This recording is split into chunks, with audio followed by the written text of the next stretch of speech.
Good morning, agents, and welcome to another daily episode of Targeted Loot Today, your daily farming guide for Friday, January 15th.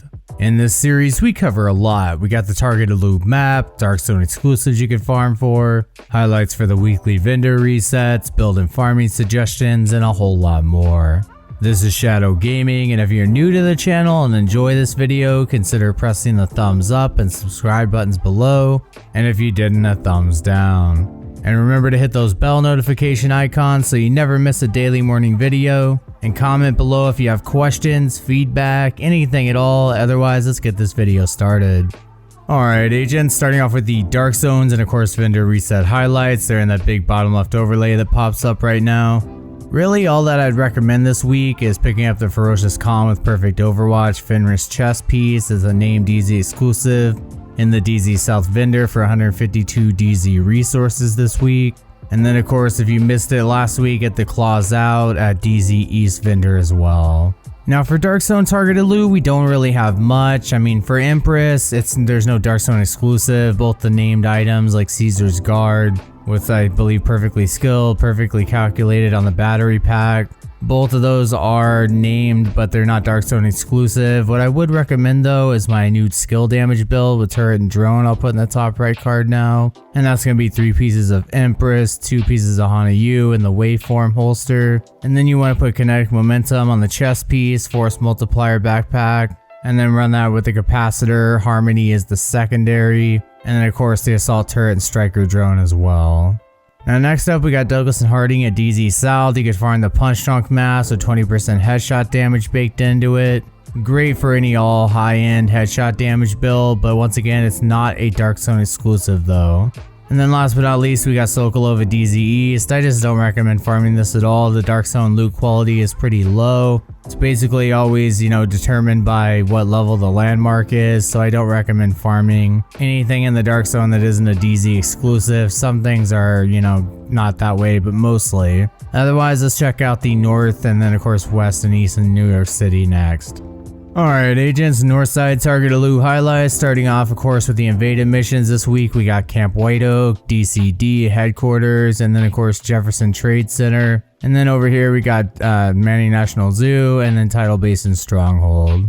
For Camp White Oak today, we got Badger Tough, so of course you can farm the 0F's chest piece with Perfect Unbreakable, great for any DPS hybrid build, where you want to add more survivability to your chest piece and then throw on something like Vigilance on your backpack, so for, more for damage. Next up, we got shotguns at Coney Island Ballpark. Now, of course, you got the 2 exotic Sweet Dreams with the Sandman Talon and then Scorpio with Septic Shock. I always highly recommend getting the Scorpio, although, I think you need to get it rewarded at season level 55 first. Otherwise, it'll join the general targeted loot pool for shotgun targeted loot.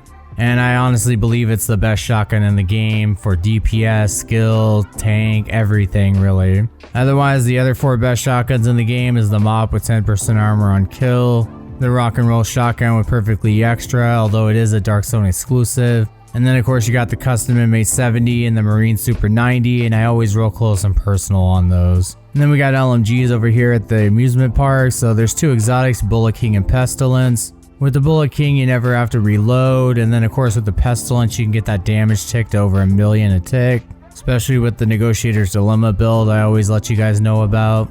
Otherwise, in the bottom left overlay, there's a ton of named LMGs. The only Dark Zone exclusive one though is the Black Friday. And then lastly, we got glove targeted loot over here at Manny National Zoo. If you are looking for those BTSU data gloves, I would definitely grab those today because it's Black Tusk. So that's going to increase your drop rate chance by about 3% just because it's Black Tusk. Because you got to remember, exotics come from, factions. Each exotic comes from its own faction. Otherwise, you can farm for the Contractor's gloves with 8% damage to armor, which is great for any LMG build or stacking damage to armor. But I'd highly recommend farming Petrol Defense, but you can still get it from farming gloves targeted loot.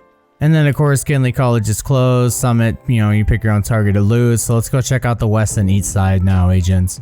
Alright guys, West Side Target Loot highlights. Starting off with the gear sets, we got Hardwired at Lincoln Memorial. I never recommend that one anymore. You know, the successor would be Rigger. I would definitely get that instead. But we do have Aces and Eights at West Potomac Park. Great headshot damage build you could put together with 3 pieces of this. And then 2 pieces of Aralda Holding, one being a backpack with Vigilance or Composure. And of course the Chain Killer chest piece, the perfect Headhunter. I always roll that with the Mantis, and then of course the secondary being Akem's Longstick with perfect Ranger. And that thing hits for over 20 million a headshot. It's great. It's just dependent on skill after that. And then we got Negotiator's Dilemma at Roosevelt Island. Great build I'll put in the top right card now. 4 pieces Negotiator's Dilemma and the Coyote's Mask. And then you could either use Contractor's Gloves or 1 pair of Grupo Sombro gloves for more crit hit damage. And I always run that with the Scorpio, and then of course you could actually run that with the Pestilence and the Bullet King as well as a double LMG build. Last gear set is Future Initiative at West End. Now of course the chest and backpack are Iron Horse raid exclusive, so always remember that when you're farming for it. But no worries, because you know what I do is, if I have them, but if you want, you can make a great healer build anyway by taking an Alp Summit chest piece and putting Empathetic Resolve on it, and then a backpack like Murakami or something with Safeguard on it, and that's a great healer build that isn't raid exclusive. For regular targeted loot, we got a bunch of stuff up here that you guys might be interested in. You know, 10% extra crit hit chance for Seska. Richter I rarely ever use. Heliegard I use for shield builds, but I never really use shield builds. We have gear system mods over here at Constitutional Hall if you want to farm on a heroic for some god rolled mods. And then of course Hana Yu at DCDHQ if you want to farm that force multiplier backpack with perfect combined arms today. That's going to give you 30% skill damage every 3 seconds you land a shot. And it's perfect and goes great with kinetic momentum or glass cannon, but if you run glass cannon, I recommend using tech support. And then next up, we do have Mass at Foggy Bottom, 2 exotics, Coyotes for DPS builds, especially in teams. And then the Vile Mask, it works both solo and teams as well. The debuff is increased by the Demolitionist spec, but it's not mandatory to run. And then the last 2 that I'm really going to mention, or 3, is the MMRs over here at the Potomac Event Center. The 2 exotics would be the Mantis and the Nemesis. Although you do need to get the Nemesis blueprint first. That's Puck's blueprint from Grand Washington Hotel over here on the east side. And then craft it at the White House. Otherwise, have someone drop it for you. Always let your teammates know what you're farming for so you can give them what they need and vice versa. And I do recommend Ekem's Longstick with Perfect Ranger and the White Death. I would roll the Boomerang Talon on it, or Ranger or Rifleman, because those are the 2 best named MMRs in the game that I rock with besides the Mantis or the Nemesis. And then the last 2 we got is rifles over here at Tidal Base and Stronghold, 2 exotics, Merciless and Diamondback, both of which I really don't recommend that much. But what I do recommend is some named ones that drop in the light zone, like the Surge with Perfect Spike and the Baker's Dozen with Perfect Lucky Shot. And then lastly, we got some machine guns at DARPA Research Labs. Now, of course, 3 exotics, Lady Death, Chatterbox, and then of course you got the Backfire SMG. If you don't know how to get the Chatterbox and you haven't unlocked it yet, I'll have a video in the top title card right now. It's like 5.5 minutes long, and it's actually easier to do that than farm for the Chatterbox. And then of course, remember the Dark Winter and the Apartment are Dark Zone exclusives. You cannot farm for them outside of the Dark Zone, aside from a few niche things like named item caches and manhunt targets. That's about it for the west side. I almost missed Providence Defense though over here at the White House. You know, if you want to farm the Sacrifice with Perfect Glass Cannon, that's a named Providence Defense chest piece that amplifies all damage you deal by 30%. But it also amplifies all damage you get by about 60%, and that's multiplicative damage, the strongest in the game. So keep that in mind if you want to be really squishy, but deal the most damage for your DPS and skill damage builds. Alright guys, now let's finally check out the east side.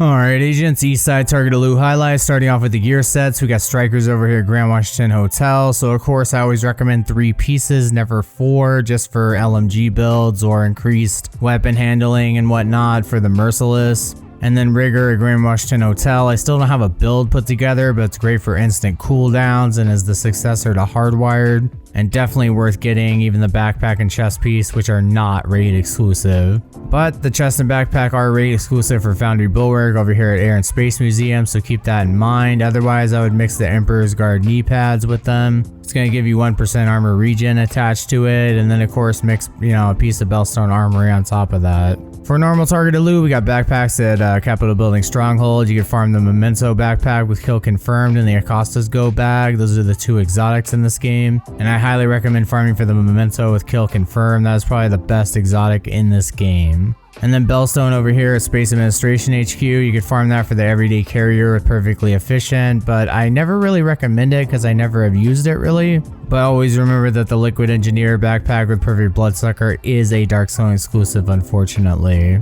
Then we got holsters at the East Mall area, tons of control points to farm here. You got 3 exotics. That's the Waveform, which you can unlock at season level 90, the Imperial Dynasty holster, and then of course the Dodge City. I highly recommend the Imperial Dynasty holster and the, of course, Waveform. You can also farm for the Forge, which gives you 50% extra shield health, which is equivalent to a whole extra skill tier with the shield health as well. And then for pistol targeted loot at American History Museum, just always remember that the card custom pistol is a Darkstone exclusive, so you cannot farm for it. Just like the Harmony, when you're farming for rifle targeted loot, that's also a Darkstone exclusive. Murakami's great at Jefferson Trade Center today if you're looking for extra duration on your turret and drone build, because skill haste doesn't really matter on those builds. And then really lastly, you got chess pieces at Judiciary Square. You could farm for the Tardigrade and Ridgeway's Pride, but if you haven't got the Ridgeway's Pride yet, you're gonna have to get one shared by a teammate that's already accomplished the project, or you're gonna have to, do the project first before it joins the general targeted loot pool. Otherwise, the Tardigrade you could just straight up farm for. Alright guys, now let's just go check out the New York City targeted loot list map before we get in this video. Alright agents, finally we're over here in New York City targeted loot highlights. The only gear set we got is Tip of the Spear, which I never recommend picking up. We do have Petrov at Civic Center for those contractor's gloves with 8% damage to armor. I would rather farm this than gloves targeted loot, but to each his own. So, I feel like it yields better results farming the brand, not the type. And then we got Golan gear at the Tombs if you want to farm the Anarchist Cookbook with Perfect Wicked. It goes great on ongoing directive bleed damage DPS build that I'm always talking about, and really I'll mention it real quick here since I somehow missed it at Wall Street. There's 2 great ongoing directive builds. One is Badger Tough Backpack with Creeping Death, 4 pieces ongoing directive, and the Vile Mask. And then of course there's one other build, always run with the Scorpio, Carnage with Perfect Sadist, and that's going to be Ridgeway's Pride, 4 pieces of ongoing directive, and then of course the Anarchist Cookbook with Perfect Wicked. We got Overlord at Financial District if you want to farm those Fox's Pair knee pads with 8% damage to targets out of cover. Remember, I think every agent should have these for sure in their, loadout, one of them at least, even if it's not a rifle build. That 8% damage to targets out of cover is multiplicative damage, so you really want that. And then Walker Harrison Co. at Battery Park for that Chain Killer chest piece with Perfect Headhunter, always worth it on any headshot damage build. And then lastly, we got assault rifles over here at Pathway Park, 2 exotics outside of the Eagle Bearer, that's the Chameleon with Adaptive Instincts, and the Capacitor with Capacitance, but remember you gotta get the 5 challenges from Summit completed first. Otherwise, there's some named ARs that are in the bottom left overlay. I really like 3 or 4 different ones. There's some pretty good ones. Definitely the Burnout for the Focus and Perfect Vigilance build, and then Mechanical Animal and the Test Subject are 3 really good ones. Well agents, that's it for your daily farming guide today. So if you enjoyed the video, consider pressing those subscribe, like, and share buttons below, and if not, a thumbs down. If you'd like to become a member for extra support and exclusive perks, you can click the join button below, and thank you and shout out to everyone on my channel members. And always remember to check the video description and pin comment below for links to support my channel, Shadow Gaming merch, my Discord server, my clan on all platforms. And of course there's tons of websites and spreadsheets and stuff that can help you out too as an agent, whether you're returning or veteran. And before I end this one, of course, I wanted to apologize for the past few days that I haven't uploaded. I've been really busy upgrading my PC and, hanging out with an old friend I haven't seen in a long time and tons of other stuff, so I apologize for that. Anyway, take care agents and be sure to stay tuned for more daily Division 2 content. This is Agent Shadow signing off. I will see you in the next video. Take care agents.